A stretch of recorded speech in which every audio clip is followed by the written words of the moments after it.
کہ ایک 60% نیا ووٹر پاکستان میں ڈیموکریسی کو ووٹ دینے جا رہا ہے. نہایت خونی الیکشن ہوگا, ملک کی در و دیوار ہل جائے گی, لیکن میں سمجھتا ہوں الیکشن ہونا چاہیے. Election is the only solution. جناب شاکر قریشی صاحب. بسم اللہ الرحمن الرحیم. سب سے پہلے آپ کا شکریہ اور شیخ صاحب کو ویلکم لندن میں, اور ان کو مبارکباد دی, انہوں نے اپنی پارٹی یہاں لانچ کی ہے. شیخ صاحب, میری معلومات ہیں, غلط بھی ہو سکتی ہیں, دعا ہے کہ غلط نہ ہو, کہ آپ ایک سچ بولنے والے ایک لیڈر ہیں. دبنگ لہجہ ہے آپ کا, سچی بات کو آپ کھرے انداز میں کر جاتے ہیں, اور آپ کا تعلق کسی بھی ان بیرونی طاقتوں کے ساتھ نہیں ہے, طاغوتی طاقتوں کے ساتھ نہیں ہے. آج تک ثابت نہیں ہو سکا کہ جو پشاور میں اگر حملے ہوتے ہیں تو ان کے پیچھے ان کا ہاتھ نکلتا ہے. سیاہ سنی کا فسادات ہوتے ہیں تو ان کے درمیان ان کا تعلق نکلتا ہے. ریمنڈ ڈیوس کا مسئلہ آتا ہے تو اس کے لیے لوگ وہ طاقتیں اکٹھی ہو جاتی ہیں. ملالہ کا کیس آتا ہے تو وہاں چیزیں اکٹھی ہو جاتی ہیں. سوال پلیز. جی, تو آپ کیوں کر آپ نے آخر ان لوگوں کا ساتھ دینا مناسب سمجھا کہ جو ان فورسز کو ساتھ دینے کے لیے اکٹھا ہو جاتی ہیں, ان کو بیک اپ کرنے کے لیے اکٹھا ہو جاتی ہیں. نواز شریف ایک پاکستان کی ایک بہت بڑی حقیقت ہے اور آپ اس کو مانتے بھی رہے ہیں, لیکن کیا وجہ ہے کہ آپ وہ طاقتیں جو نواز شریف کے خلاف ہیں آپ ان کے ساتھ ملنا پسند کر رہے ہیں, جانا پسند کر رہے ہیں؟ سوال کو آپ میرا خیال ہے صحیح طور پر پیش نہیں کر سکے. آپ کا خیال ہے کہ میں ان طاقتوں کے ساتھ گیا کہ جو مارشل لا ڈکٹیٹر فورسز کی طاقتیں تھیں. سو اگر آپ پاکستان کا کسی ایک میجر پارٹی کے سیاستدان کا نام لیں جو فوج کے گملوں میں جوان نہیں ہوا, جس نے فوج کے گھونسلوں میں انڈے نہیں دیے, جس کے بچوں کے پر جو ہے, جن کے بچوں کے پر جی ایچ کیو کے ہیڈ کوارٹروں سے نہیں نکلے, میں نے اتنا سا ساتھ دیا ہے مشرف کا, اور وہ اس وقت دیا ہے جبکہ میں نے ٹکٹ کے لیے اپلائی کیا. آئی بین اے 5 ٹائم فیڈرل منسٹر, اور میں نے آزاد الیکشن لڑا, اور اس کے بعد میں آزاد تھا. میں نے اپنی کانسٹیچوئنسی سے پوچھا کہ میں کدھر جاؤں. اس کے بعد میں نے, آپ نے لمبا سوال کیا, ٹو ریپلائی لانگ.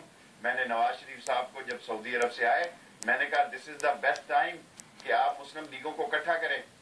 میں نے کہا مسلم لیگوں کو اکٹھا کرنا از دا اونلی سولوشن. پھر دو دفعہ میری ملاقاتیں ہوئی سعودی عرب میں, ہوئی پرائم منسٹر ہاؤس میں.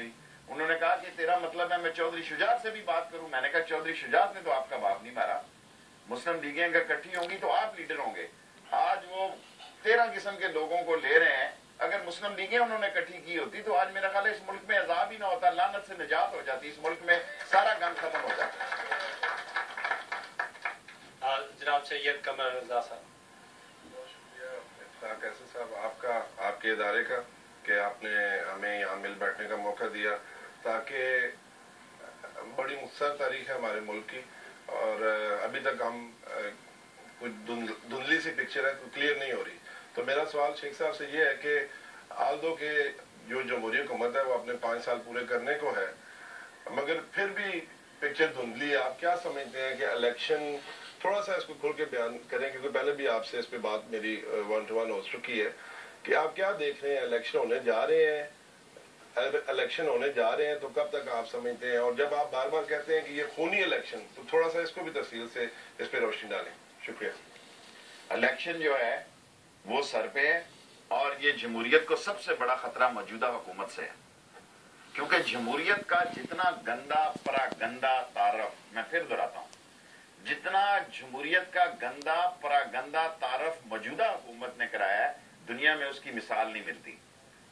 اگر لوٹ مار, چوری, ڈکیتی, نان سینس, آپ دیکھیں ہم جہاں رہ رہے ہیں اس طرح لوگوں, کبوتروں کے دڑبوں میں بھی لوگ لائٹیں اور ٹھنڈا, کتوں کو بھی لوگ ایئر کنڈیشنوں میں رکھتے ہیں.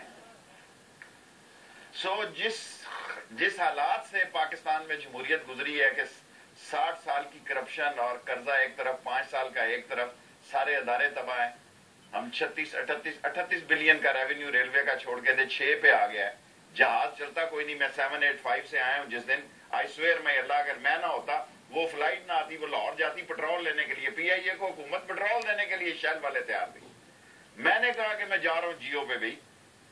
سو انہوں نے اسی وقت کہا خدا کے لیے آپ جیو پہ نہ جائیں, ہم ہی بندوبست کرتے ہیں, آپ یہیں سے آپ کو لے گئے. یہ حال ہے. یہ ملک کس طرح چلتے ہیں 18 کروڑ لوگوں کے, کہ پٹرول کے پیسے نہیں ہیں, ٹرین کے پیسے نہیں ہیں, حج کے پیسے نہیں ہیں, عمرے کے پیسے نہیں ہیں, لوٹ مار کے پیسے ہیں. 10 کروڑ روپے ایک وزیر کے اکاؤنٹ میں چلا جاتا ہے, 10 کروڑ روپے کے وزیر سے نکل جاتا ہے, اور للے تللے کر رہے ہیں اور کہہ رہے ہیں پھر ہماری باری لگائیں. پھر باری پتہ نہیں, اللہ کو پتہ کس کی لگنی ہے. اور الیکشن ہو گیا, غیر انصافی الیکشن ہوئے. میں جنگ فورم پہ کہہ کے جا رہا ہوں, بعد میں قوم مجھے نہ کہے جھاڑو پھر جائے گا. ان پہ